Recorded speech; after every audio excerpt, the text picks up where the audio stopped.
시작. 그러므로 형제들아, 내가 하나님의 모든 자비하심으로 너희를 권하노니 너희 몸을 하나님이 기뻐하시는 거룩한 산 제물로 드리라. 이는 너희가 드릴 영적 예배니라. 아멘. 제목이 그러므로인데, 그러므로는 인과관계죠. 원인과 결과라는 이야기입니다. 로마서 1장에서 11장까지가 원인이라고 하면 12장부터는 결과를 말하고 있습니다. 1장부터 11장까지의 핵심 내용은 믿음으로 어렵게 된다. 믿음으로 어렵게 된 사람이 그러면 어떻게 결과가 되냐? 의인으로 사는 것입니다. 의인으로. 여러분, 생명이 태어나는 것과 생명으로 사는 것은 연결되어 있죠. 생명으로 태어났지만 삶을 살지 못하는 경우도, 특수한 경우는 있습니다. 그죠? 우리도 그런 수 있습니다. 구원받아 생명으로 태어났는데 사는 삶은 살지 못하는 경우가 있는 것 아니겠어요? 그러면 그러므로의 삶이 없는 겁니다. 태어났는데 생명을 얻었는데 그 생명으로 사는 삶이 우리에게 필요하다라고 하는, 그게 이제 그러므로입니다. 그러므로. 여러분, 혹시 우리에게 이 생명이 의심스럽거든 1장부터 11장까지를 계속해서 보는 겁니다. 우리에게 삶이 없는 것으로 느껴지면 12장부터를 계속해서 보는 것입니다. 어떻게 살아야 됩니까? 가장 대표적인 게 12장 1절이에요. 제가 보기에 그게 뭐냐면 너희 몸을 하나님이 기뻐하시는 거룩한 산제물로 드리라. 이게 이제 12장부터 모든 부분들을 아우르는 말이에요. 너희 몸을 하나님이 기뻐하시는 거룩한 산제물로 드리라. 이게 이제 우리의 삶의 테두리입니다. 전체의 말씀이라고 할 수 있습니다. 왜 이런 삶을 살아야 되느냐라고 질문했을 때 그 다음 나오는 말이 이는 너희가 들을 영적 예배이기 때문이다, 이렇게 말하죠. 새벽에도 이 말씀을 드렸습니다. 이 영적 예배라는 말이 세 번역에는 합당한 예배 이렇게 되어 있어요. 헬라어로는 영적이라는 말이 로기코스입니다. 로기코스. 여러분, 영적이라는 말이 신비하다는 말과는 전혀 다른 이야기입니다. 여기서 영적이라는 말은 로기코스, 로지클에서 나왔다 했죠. 논리적이라는 뜻에서 나왔습니다. 그러니까 영적이라는 말은 가장 논리적이고 합리적이고 이성적이다. 이게 이제 로지컬 또는 로기코스의 의미입니다. 그러니까 가장 이성적으로 생각해 봤을 때 1장부터 11장까지 하나님의 모든 자비하심으로 라고 했죠. 이 하나님의 모든 자비하심으로라는 말을 한마디로 말하면 하나님이 우리를 위해서 자기 아들을 화목 제물로 대신 죽이셨다. 이거 아닙니까? 그러면 우리는 어떻게 반응해야 되겠습니까? 우리도 우리 몸을 하나님이 기뻐하실 거룩한 산 제물로 드리라. 이게 합리적이라는 거죠. 이게 논리적이라는 거예요. 하나님이 우리를 위해서 자기 아들을 제물로 드렸었으니까 우리도 이제는 하나님이 기뻐하실 만한 거룩한 산 제물로 드리라는 거예요. 무엇을? 너희 몸을. 핵심은 몸입니다. 우리도 몸을 드리는 겁니다. 1장부터 11장까지가 우리의 지정의가 인정이 되었습니다. 우리가 머리로도 그리고 감정적으로도 의지적으로도 인정이 되었어요. 그러면 그 다음에 움직여져야 될 것은 뭐겠습니까? 몸이 움직여야 됩니다. 그러면 삶은 몸입니다. 몸으로 살아내는 거예요. 오늘도 여러분 일하는 데서 삶으로 살아왔습니다. 저는 오늘 하루 종일 몸으로 살지 않았습니까? 머리로 살았습니다. 그런데 이 로마서 12장은 머리로 살지 말고 어떻게? 몸으로 살아요. 여러분, 몸으로 움직이고 일하고 했던 이게 너희 몸을 하나님이 기뻐하시는 거룩한 산 제물로 드리는 겁니다. 그래서 여러분을 축복하고 싶습니다. 여러분 수고했다고 말하고 싶습니다. 여러분, 이 몸으로 움직이는 이 모든 것은 예배입니다. 이게 지금 로마서 12장에 말하는 너희 몸을 하나님이 기뻐하시는 거룩한 산 제물이 되게 하라. 이게 뭐라고요? 영적 예배라고. 이게 합리적인 예배예요. 하나님이 우리에게 그 아들을 주셨잖아요. 그냥 말로 구원한 게 아니라요. 하나님은 전능하시기 때문에 야 너 구원돼 이렇게 하지 않았어요. 자기의 아들을 제물이 되게 하셨단 말이죠. 그럼 우리도 지정의로 구원받는 게 아니에요.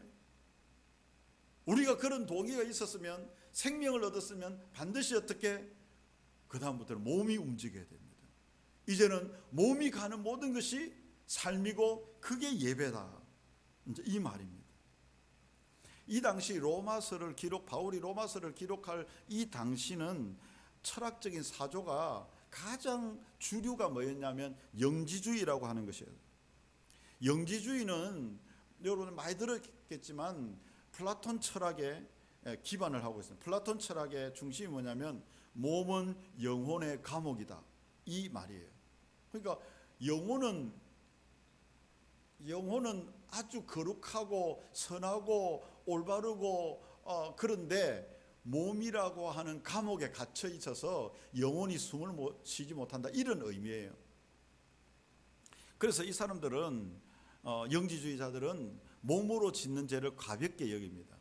네 마음만 올바르면 돼, 네 생각이 올바르면 돼, 네 마음이 선하면 돼, 이런 의미예요. 그래서 몸은, 그래서 그 당시에요, 뭐 철학자들이 음란한 행동들 이런 것만 말도 못합니다. 불의한 것. 그러나 철학적인 논쟁을 할 때는 사고가 깊고 그리고 생각이 깊고 마음이 여러 가지 이야기들을 충분히 할 수 있는, 그렇게만 되면 너는 구원을 받았다, 이렇게 생각하는 겁니다. 그런데 성경은 영지주의를 완전히 반대합니다. 영지주의를 거짓 이단이다, 이렇게 이야기할 정도입니다. 여러분, 우리가 그리스도를 믿게 되면 그 다음에 일어나야 될 것은 몸의 반응입니다. 몸이 이제부터는 몸이 가는 곳이 중요한. 그래서 고린도전서에 뭐라고 이야기합니까? 너희 몸은 너희가 하나님께로부터 받은 바 너희 가운데 계시는 성령의 전이다. 여러분, 성령이 마음에 계신다 이렇게 말하지 않고 너희 몸이 성령의 전이다, 이렇게 말씀합니다. 그래서 여러분, 오늘도 여러분 몸이 이곳에 오셨잖아요. 이게 엄청난 거죠. 어떤 분은 그런 이야기를 하는 거 들었어요. 주일날 골프장에 가면서 나는 몸은 골프장에 와 있지만 마음은 교회에 가 있다, 이렇게. 좀 신령한 것 같기도 한데 말이 안 되는 말입니다. 그런 사조가 영지주의 철학하는 사람들의 가능한 거예요. 진짜 몸은 아무리 죄악 가운데 음란한 가운데 있어도 마음이, 영혼이 거룩한 생각을 하고 거룩한 마음을 가지면 그 영혼은 구원받았다, 이렇게 이야기한다니까요. 오늘날에도 그런 신비적인 그런 것들을 추구하면서 온갖 자기로 합리화하는 그런 일들이 많이 있지 않습니까? 우리 몸은 하나님께 받은 성령의 전이다, 성경은 그렇게 말합니다. 그래서 이 몸을 내 것인 것처럼 나를 위해서만 사용하면 안 된다는 거예요. 오늘 말씀은 너희 몸을 어떻게 해요? 하나님이 기뻐하실 거룩한 산 제물로 드리라, 이렇게 말하죠. 여러분, 그래서 부활도 영어로 하지 않습니다. 몸의 부활이 이야기합니다. 이거 엄청난 차이입니다. 그 당시 철학 사조들 중에서요, 몸이 부활한다 상상도 못합니다. 전부 다 영의 부활을 말합니다. 그런데 예수님이 육으로 부활하신 거예요. 거기에서 모든 것들이 깨어진 거예요. 그러면서 우리에게도 고린도전서 15장에 보면 부활장에서 그렇게 말합니다. 우리도 몸이 부활할 것이다. 부활의 첫 열매 되시는 예수님과 같은 신령한 몸이 되고 새로운 몸이 되고 연약하지 않은 영적인 몸이 될 것이다. 전혀 새로운 몸이 될 것이다. 강한 몸이 될 것이다. 영광스러운 몸이 될 것이다. 몸으로 부활할 것이다. 그렇게 말하는 것입니다. 그러나 이 땅에 살 때는 우리의 몸이 연약합니다. 아프고 병들고 처지고 연약하고 넘어지고 그렇게 하는 거예요. 그래서 어떻게 됩니까? 몸을 관리를 잘해야 됩니다. 육체를 잘 관리하는 것은 사실은 영적인 관리입니다. 여기서 영적인 관리는 합리적이란 말이에요. 육체를 잘 관리해야 자기의 영이 관리되어진다라고 하는 거예요. 그래서 어떤 사람은 주일날 예배 드리는 것하고 자기 몸 관리하는 거하고 여러분 긴밀한 연결이 되어 있어요. 그런 것만 예배가 아니에요. 자기 몸을 잘 관리하고 하는 것도 중요한 것입니다. 그런 의미에서 술이나 담배나 어떤 중독에 대한 것, 여러분 음행도 몸으로 짓는 범죄라고 하잖아요. 다른 데 보면 몸 안으로 짓는 것도 이거는 몸 밖으로 짓는 범죄를 아주 중요하게 여깁니다. 왜? 몸으로 범죄하는 거예요. 사람들은 몸 해칠까 봐 성령이 전에다가 술이나 담배나 온갖 안 좋은 것들을 넣으면 안 된다, 이렇게 가벼운 것으로 사람들은 생각해. 절대 가벼운 게 아닙니다. 몸을 해치는 것은요, 하나님의 성전을 해치는 거예요. 그래서 몸을 너무 피곤하게 하는 것도 맞지 않아요. 과식, 과음, 과로 뭐 이런 것들은 결코 좋지 않습니다. 자기 몸을 진짜 성전처럼 관리해야 돼요. 우리 주일, 우리 교회 당 아주 잘 관리하잖아요. 진짜 성전은 우리 몸인 거죠. 그런데 반대적인 경우도 있습니다.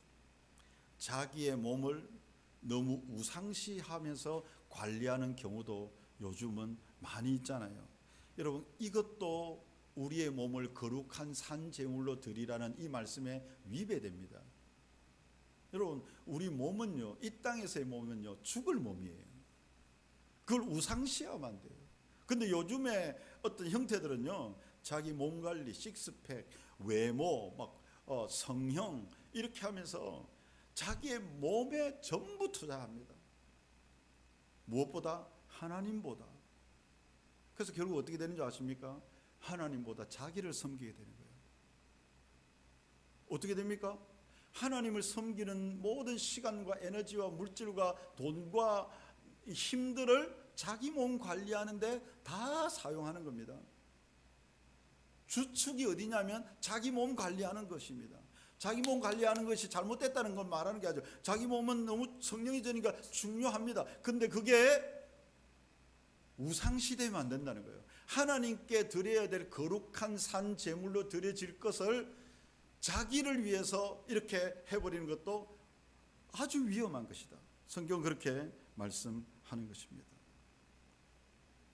영적으로 훈련되지 않으면 몸이 좋아질수록 어떻게 될까요? 저는 죄를 더 많이 지을 것이다. 그렇게. 몸이 건강해지면요, 건강한 몸 갖고 무엇하겠습니까? 모르겠어요. 더욱더 성령으로 충만하기를 기도할까? 예뻐지고 잘생기지고 날씬해지고 이렇게 되면요, 아마도 죄를 지을 일들이 더 많아질 수가 충분히 있는 거예요. 그래서 그것도 너희 몸을 하나님이 기뻐하실 거룩한 산제물로 드리라는 말씀에 위배되는 거라. 그래서 로마서 말씀에 보면 로마서 6장에 이런 말씀이 있잖아요. 죄가 기회를 탄다, 이 말이 있어요. 뭘 가지고 이야기하느냐 하면 율법과 계명을 가지고 이야기할 때 율법과 계명이 우리 안에 들어오면 죄가 기회를 탄다 그랬어요.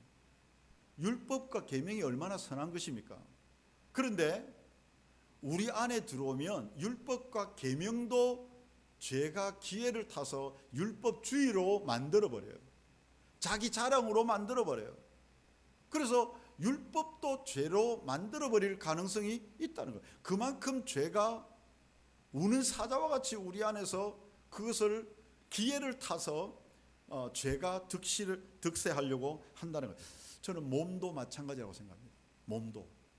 몸도 건강해지고 막 이렇게 되면요, 이 에너지와 힘과 이런 것들, 여러분 돈도 마찬가지예요. 돈이 얼마나 선하고 아름답게 사용될 수 있습니까? 그런데 너무 많아지면 이걸 가지고 선하게 되고 자기를 위해서 죄를 짓기에 사용되기도 쉽다라는 것입니다. 그래서 로마서 6장 마지막 부분에 보면 이런 말씀이 있어요.